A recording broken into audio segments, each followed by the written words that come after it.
प्रायोजक है दगरू सेठ jewellers, GM road near radio station. Darbhanga के मिथिला विश्वविद्यालय के जुबली हॉल में हुई राष्ट्रीय संगोष्ठी में शामिल हुए बिहार के राज्यपाल, साथ ही मौजूद थे बिहार सरकार के मंत्री एवं दरभंगा के सांसद। दरभंगा के मिथिला विश्वविद्यालय के जुबली हॉल में राष्ट्रीय संगोष्ठी का आयोजन किया गया। इस राष्ट्रीय संगोष्ठी का शुभारंभ बिहार के राज्यपाल सह कुलाधिपति आरिफ मोहम्मद खान के द्वारा गुरुवार को दिन के 11:30 बजे दीप प्रज्वलित कर किया गया। तो वहीं इस दीप प्रज्वलन कार्यक्रम में मंचासीन कई अतिथि भी शामिल हुए, जिन्होंने दीप प्रज्वलन में अपना सहयोग प्रदान किया। तो वहीं इस कार्यक्रम में कई विभाग के विभागाध्यक्ष, शिक्षक शिक्षिकाएं एवं छात्र छात्राएं भी शामिल हुए। इस राष्ट्रीय संगोष्ठी का विषय प्राचीन एवं आधुनिक दंड व्यवस्था एक विमर्श था, जिसमें आए अतिथियों ने अपने विचार रखे। तो वहीं इस कार्यक्रम की अध्यक्षता मिथिला विश्वविद्यालय के कुलपति प्रोफेसर संजय कुमार चौधरी के द्वारा किया गया। तो वहीं इस कार्यक्रम में एक पुस्तक का भी विमोचन राज्यपाल के द्वारा किया गया। यह राष्ट्रीय संगोष्ठी मिथिला विश्वविद्यालय के संस्कृत विभाग में स्थापित उदयनाचार्य पीठ तथा VSJ कॉलेज राजनगर मधुबनी के संयुक्त तत्वाधान में आयोजित किया गया। 2 बार मैं बोल चुका हूँ, इसलिए मैं जानबूझ के नहीं बोला यहाँ। मैं एक पटना में रविशंकर जी थे, तो मैंने पूछा कि भाई न्यायालय जो हमारे हैं वहाँ पर कानून की व्याख्या की जाती है, कानून के अनुसार कार्रवाई हो, ये सुनिश्चित करने के लिए न्यायालय, क्या किसी न्यायालय में अमर्यादित भाषा का प्रयोग हो सकता है? अगर कोई आदमी वहाँ अमर्यादित भाषा का प्रयोग करे तो उसके लिए क्या प्रावधान? वो ऐसे ही नहीं जाएगा लौट। तो संसद या विधानसभा ये तो कानून बनाने की जगह है। जिस कानून की व्याख्या अदालतों में होती है, उस कानून को बनाया जाता है लोकसभा में और विधानसभा में, या मैं कहता हूँ और नीचे भी आ जाइए। क्या वहाँ पे हमारा लोकतंत्र में आखिरी अधिकार, सबसे बड़ा अधिकार जनता का है? तो जनता को बताना है ये बात कि क्या हम इसको स्वीकार करेंगे कि संसद में अमर्यादित भाषा में नारे लगाए जाएं, अमर्यादित भाषा में इस तरह से गिरी हुई जो शब्द मुझे आपको पार्लियामेंट में ये कहना है, आपने कोई बात कही जो मेरे हिसाब से तथ्यों के अनुसार नहीं है, तो मुझे क्या कहने की इजाज़त? मैं आपको झूठा नहीं कह सकता पार्लियामेंट में। मैं आपको ज़्यादा से ज़्यादा ये कह सकता हूँ कि आप जो कह रहे हैं वो सही नहीं। पार्लियामेंट में मैं आपको आप भले ही आपका तथ्यहीन हो बात, मैं आप सम्मानित सदस्य हैं, जिनको पूरे देश की जनता ने चुना है, उनके लिए ऐसे शब्दों का प्रयोग करना शर्म आती है। बस भी यही। Thank you. यह नंबर 1 विश्वविद्यालय है और इस विश्वविद्यालय को मेरू के द्वारा रिसर्च यूनिवर्सिटी का दर्जा प्राप्त है और आने वाले समय में ये और आगे बढ़े, एकेडमिक्स इसका और इम्प्रूव करे, इस पर सतत हम लोग प्रयास करते हैं और आगे बढ़ने की कोशिश में लगे हैं। NEP 2020 के माध्यम से जितने भी स्किल डेवलपमेंट से संबंधित कोर्स जो रेगुलर कैरिकुलम में हो, उस सब को इनकॉर्पोरेट करने का एक योजना तैयार है और हो भी रहा है। अपराध अनुसंधान विभाग द्वारा जो कोर्स चलता है, AI के द्वारा जो कोर्स चलता है, वो शीघ्र ही सितंबर के 15 तारीख के बाद शुरू होगा, ऐसी संभावना हम व्यक्त कर रहे हैं।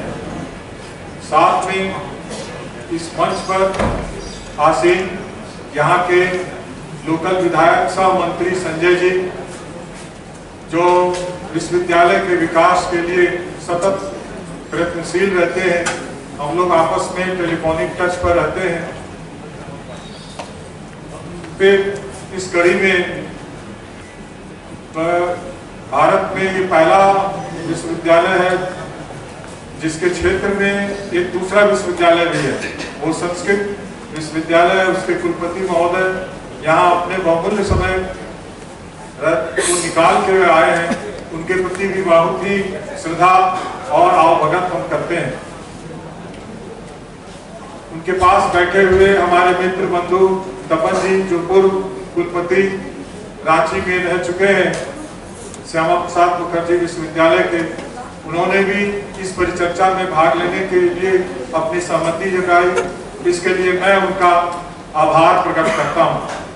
और सबसे अंत में हमारे नरेंद्र जी, वो एक उत्तर प्रदेश से एक समाज सेवी, दूसरों की सेवा करने वाले के रूप में जाने जाते हैं और प्रखर वक्ता भी रहे हुए हैं। सोच इनकी बहुत अच्छी है। इन्होंने उत्तर प्रदेश से चलकर यहाँ आने का मेरे रिक्वेस्ट पर इन्होंने माना, इसके लिए मैं इनका आभार व्यक्त करता हूँ। उसका विषय के विशेषज्ञ यहाँ है, वही अपनी बात रखेंगे, लेकिन चंद शब्दों में मैं अपनी बात रखता हूँ। विषय जो है प्राचीन एवं आधुनिक दंड व्यवस्था, एक विमर्श, तो निश्चित रूप से समसामयिक विषय है। दंड विधान अत्यंत ही प्राचीन है, मानव सभ्यता के क्रमिक विकास के साथ इसकी गाथा भी जुड़ी है। वैदिक काल में भी अपराध होने लगे थे, वेदों में भी अपराधों की श्रेणी और उसके अनुसार दंड की चर्चा है। ऋग्वेद, सामवेद सहित कई ग्रंथों में भी इसकी चर्चा है। कालांतर में बौद्ध ग्रंथों में भी दंड विधान की चर्चा मिली। कौटिल्य के अर्थशास्त्र से लेकर कालिदास के अभिज्ञान संकुलम में भी और चीनी यात्री द्वैत सांग के द्वारा भी इस समय मौजूद अपराध पर दंड की चर्चा है। लेकिन आगे चलकर जब महत्वाकांक्षाएं टकराने लगी, लोग न्याय अन्याय, धर्म अधर्म का अंतर भूलने लगे, तब कहीं जाकर समाज में अपराध बढ़ा और दंड की आवश्यकता महसूस होने लगी। तब दंड को ही धर्म माना गया। अनुस्थिति में इसकी चर्चा है। राजा रजवाड़ों की आपसी वैमनस्यता, ब्रिटिश शासन की घुसपैठ, फिर भारत का गुलाम होना, अंग्रेजों के शासन में आपराधिक गतिविधियां बढ़ी। 1860 ईस्वी में आईपीसी इंडियन पेनल कोड अधिनियमित हुआ और 1/1/1862 में यह लागू हुआ, जिसमें अपराधों की परिभाषा और दंड का निर्धारण किया गया। इसमें 23 अध्याय एवं 511 धाराएं हैं। वस्तुतः बदलते समय में तकनीकी घुसपैठ और नकारात्मकता के कारण अपराध के तौर तरीके भी बदले हैं। इसलिए न्याय प्रणाली और दंड विधान का आधुनिकीकरण तथा अप्रासंगिक कानूनों से छुटकारा बहुत जरूरी था। ऐसे में अपने परिवार, समाज और देश का भला कर सकते हैं। हमें अपने कानून का पालन अवश्य करते हुए राष्ट्र हित में अपने नागरिक कर्तव्य का पालन करना चाहिए। इसी के साथ मैं अपनी वाणी को विराम देता हूँ। एक बार पुनः कुलाधिपति सह महामहिम ने जो मिथिला विश्वविद्यालय के इस संस्कृत विभाग के राष्ट्रीय सेमिनार में समय दिया है, उसके लिए मैं आपके प्रति कृतज्ञता ज्ञापित करता हूँ। और हमारा विश्वविद्यालय बिहार का नंबर 1 विश्वविद्यालय, हमारे कुलपति संजय कुमार चौधरी जी के नेतृत्व में बहुत अच्छी तरह चल रहा है, इसलिए तो नंबर 1। और बगल में जो लक्ष्मी निवास पांडे जी, इनके नेतृत्व में संस्कृत विश्वविद्यालय हमारा एक ही कैंपस में ललित नारायण मिथिला विश्वविद्यालय भी है और संस्कृत विश्वविद्यालय। और संस्कृत विश्वविद्यालय का जो भवन है वह आर्कियोलॉजिकल सर्वे ऑफ इंडिया के द्वारा हमारा धरोहर है। तो निश्चित रूप से आप अपनी किताबों दिए हैं, फिर से आपका हार्दिक अभिनंदन इस मिथिला की धरती पर करते हुए अपनी वाणी को विराम देता हूँ। जय मिथिला। निश्चित रूप से आज का जो यह कार्यक्रम रखा गया है, इसके लिए आयोजक समिति को हम बधाई और शुभकामना देना चाहेंगे। तो आपके मन में इस तरह का कार्यक्रम आया और राष्ट्रीय संगोष्ठी इस महाविद्यालय परिसर में आपने रखने का काम किया। हम तो लगातार कहते हैं, जो यदि शिक्षाविद, बुद्धिजीवी ऐसे ऐसे विषयों पर बैठ करके चर्चा न करें तो बेईमानी होगा। और हमारे महामहिम राज्यपाल महोदय इस कार्यक्रम में आकर के जो कार्यक्रम में शान बढ़ा दिए, इसके लिए एक बार जोरदार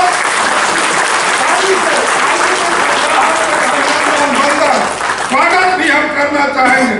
बंधुगण, जहां तक मुझे ज्ञात है, आज प्राचीन दंड व्यवस्था अत्यधिक कठोर, प्राचीनतम थी, जिसमें शारीरिक दंड, सामाजिक व्यवस्था और धर्म की शिक्षा के उद्देश्य से प्रेरित थी, जबकि आधुनिक दंड व्यवस्था का मुख्य उद्देश्य सुधार और उपयोगितावादी सिद्धांत पर आधारित है। इसमें सारणिक दंड को समाप्त कर दिया गया है और अधिक सुधारात्मक दृष्टिकोण से अपनाया गया है। आज देश के यशस्वी प्रधानमंत्री परम आदरणीय नरेंद्र भाई मोदी जब से कमान थामे हैं देश का, तब से लगातार संशोधन करके अपने बिल में कानून बनाने का काम किए हैं और ऐसा कानून बना है जो अंग्रेज के जमाने से लोग तबाह रहा करता था।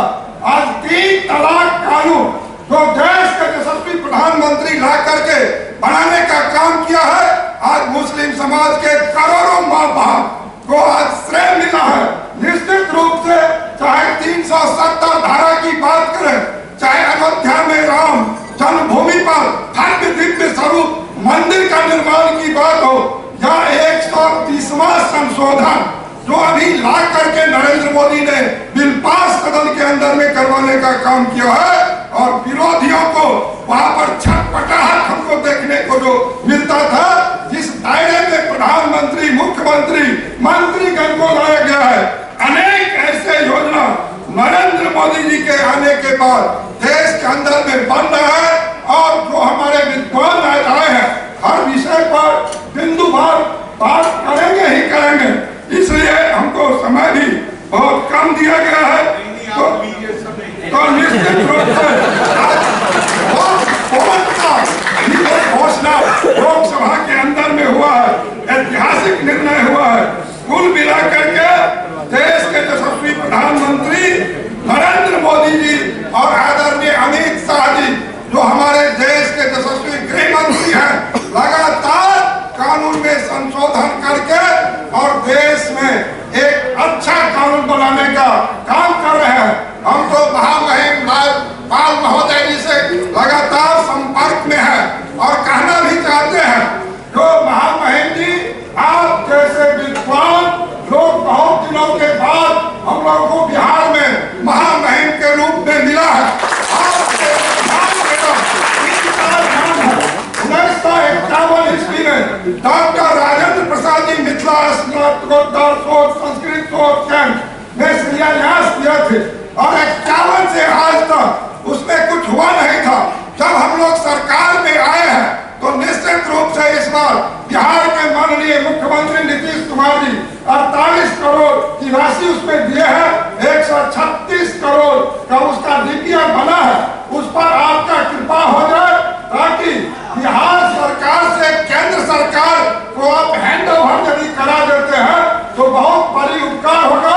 106 देश का पांडुलिपि उसमें रखा हुआ है, पांडुलिपि का भी चोरी हुआ है, और उसमें लाइब्रेरी में भी दिन पकड़ के खा रहा है।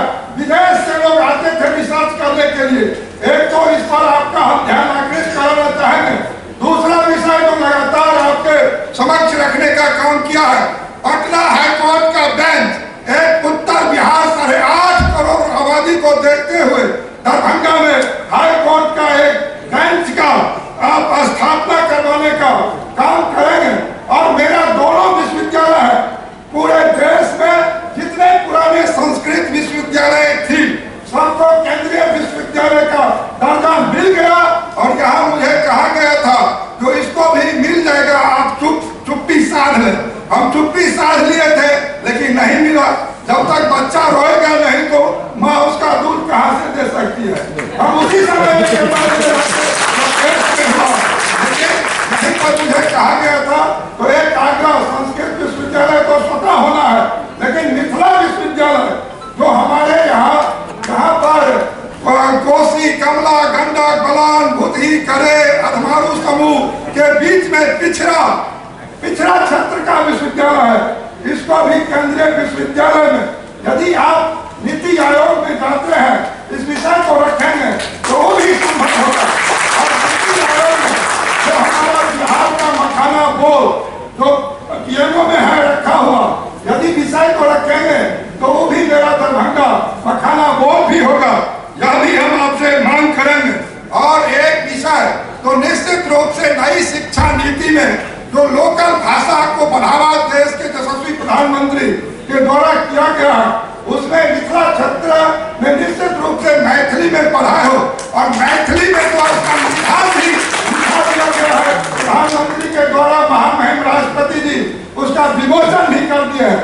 और एक अंतिम विषय आपसे आग्रह रहेगा, जो यहाँ पर महामहिम राष्ट्रपति जी को दरभंगा बुलाया जाए और जो हमारे डीसी साहब दीक्षांत समारोह रखे हैं, उसमें महामहिम भारत के राष्ट्रपति जी आए और जो मैथिली संस्कृत संविधान लिखा है, मेरे यहाँ दोनों विश्वविद्यालय भी है, मिथिला और संस्कृत, तो उसका भी हम लोगों को अभिनंदन वंदन करने का